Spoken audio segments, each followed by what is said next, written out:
तो हेलो दोस्तों। कैसे हो? आई होप आप सब लोग बढ़िया होंगे। तो दोस्तों आज मैं बात करने जा रहा हूँ राजस्थान के सबसे हॉन्टेड प्लेस जिसका नाम है भानगढ़, जो कि अजमेर डिस्ट्रिक्ट के अंदर आता है। एंड ये भाई सबसे ज़्यादा खतरनाक प्लेस है। एक ऐसी ही भूतिया, डरावनी और रहस्यमय जगह से जुड़ी कुछ दिलचस्प जानकारी के साथ वहाँ के लोगों द्वारा प्रचलित कुछ अनसुनी कहानियाँ, जिसकी गवाही वह आज भी देते हैं। राजस्थान ये एक बहुत ही खूबसूरत राज्य है जिसको धोरों का राज्य भी कहा जाता है। मतलब सैंड भी यहाँ पे बहुत ज़्यादा, राजस्थान में सैंड होती है तो इसे धोरों का राज्य भी कहा जाता है। मतलब सैंड डेजर्ट, जैसलमेर वगैरह में। ओके, यहाँ की मिट्टी में बहुत से राज दफन है। एंड ये सीरियस बात भी है। यहाँ के शहर में आपको पुराने किले मिल जाएंगे जो अपने आप में बहुत से राज, बहुत सी कहानियाँ समाये हुए हैं। आज हम बात कर रहे हैं राजस्थान के अलवर ज़िले में स्थित भानगढ़ किले की, जो भारत ही नहीं बल्कि दुनिया से सबसे डरावनी जगह में से एक माना जाता है। भानगढ़ का किला अपने बर्बाद होने के इतिहास और रहस्यमय घटनाओं के कारण प्रसिद्ध है, जिसकी वजह से आज भी ये एक अनसुलझा रहस्य में बना हुआ है। सुना है कि रात होते ही वहाँ रहने वाली आत्माएं जाग जाती है, जिसे रात को वहाँ से अजीबोगरीब आवाज़ें आती है, जिसके कारण सूर्य अस्त होने के बाद कोई भी यहाँ आने की हिम्मत नहीं करता। सब वहाँ जाने से डरते हैं। कहा जाता है कि भानगढ़ किले का निर्माण सन 1583 में आमेर की राजा भगवंत दास ने करवाया था। इस किले का निर्माण भगवंत दास माधो सिंह प्रथम के लिए करवाया था, जो राजा मान सिंह के छोटे भाई थे। राजा मान सिंह मुगल सम्राट अकबर के सेनापति एवं उनके नवरत्नों में से एक थे। सन 1630 में माधो सिंह ने इस किले में अपनी रिहाइश बना ली थी। माधो सिंह के 3 पुत्र थे, सुजान सिंह, छत्र सिंह और तेज सिंह। माधो सिंह की मृत्यु के उपरांत यह किला छत्र सिंह को मिला।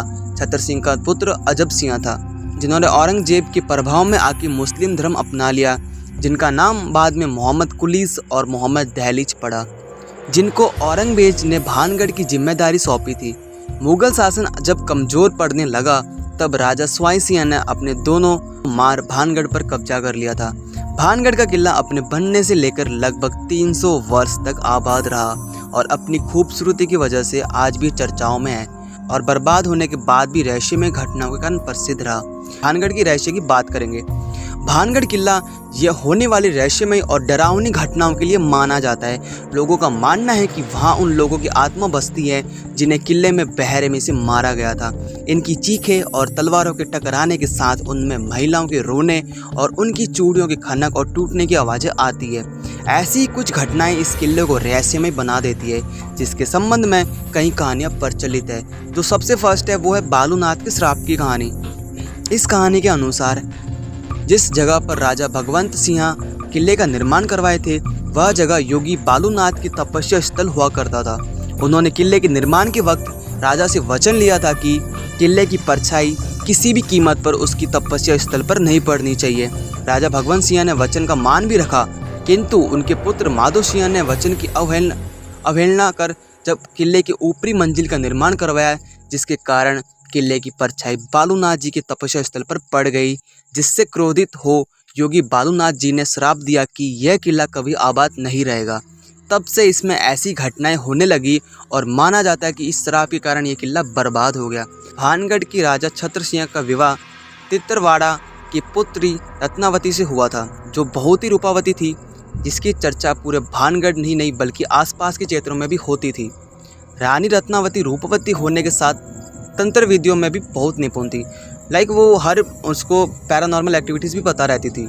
एक दिन भानगढ़ में काले जादूगर में निपुण तांत्रिक सिंधु सेवड़ा आया और किले के सामने वाली पहाड़ी पर साधना करने लगा।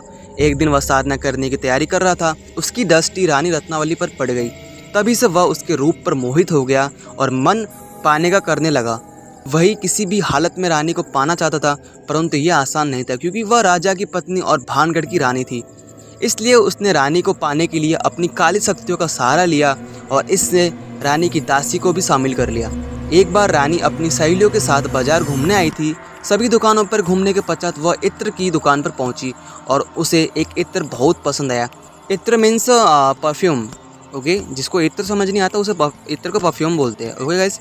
और उसने अपने दासी को कहा कि ये इत्र मेरे महल लेके आ जाओ। जब रानी की दासी बाजार से उनके लिए इत्र लेकर जा रही थी, तब तांत्रिक ने इत्र पर वशीकरण मंत्र कर रानी के पास भिजवा दिया, ताकि जब रानी इसका प्रयोग करे तो उसकी तरफ खींची चली आए। पर वह इस बात से वाकिफ नहीं था कि रानी भी तांत्रिक विद्या में निपुण है। रानी ने इत्र को देख सब जान लिया और उसने वह इत्र की शीशी सामने की एक चट्टान पर फेंक दी। वो चट्टान उस सिंधु सेवड़े की तरफ तेज गति से जाने लगी। चट्टान को अपनी तरफ आता देख तांत्रिक सब कुछ समझ गया। उसको अपनी मौत सामने नजर आ रही थी। तब उसने श्राप दिया कि भानगढ़ बर्बाद हो जाएगा, इसमें मौजूद सब लोगों की हत्या हो जाएगी और उनकी आत्मा हमेशा हमेशा के लिए यहाँ भटकती रहेगी। इतना बोल वह चट्टान के नीचे दब के मर गया। और इसके कुछ वर्ष पश्चात भानगढ़ और अजबगढ़ के बीच भयंकर युद्ध हुआ था, जिसमें भानगढ़ की हार हुई और वहाँ के सभी लोग बेरहमी से मारे गए थे, जिसमें रानी रत्नावली की भी मृत्यु हो गई। जिसके बाद सारा भानगढ़ सुनसान और वीरान हो गया और लोगों का मानना है कि वहाँ पर मरे हुए लोगों की आत्मा आज भी भटकती है, उनकी चीखें आज भी सुनाई देती है, जिसकी वजह से वो इसको डरावना और भूतांग किला भी कहा जाता है। और कहा जाता है कि यहाँ पे रात में जो भी रुकता है वो सुबह मृत पाया जाता है, जिसकी वजह से सूर्य अस्त के बाद वहाँ जाने से पूर्व तक विभाग ने मना कर रखा है। तो गाइस ये था कुछ भानगढ़ का रहस्य। और देखो ये कितना सच है कितना झूठ है वो तो हमें नहीं पता, बट हम रिसर्च करके PDF या फिर लाइक बुक्स वगैरह रीड करके जितना हमने रीड करके नॉलेज ली है वो आई थिंक यही कह रही है।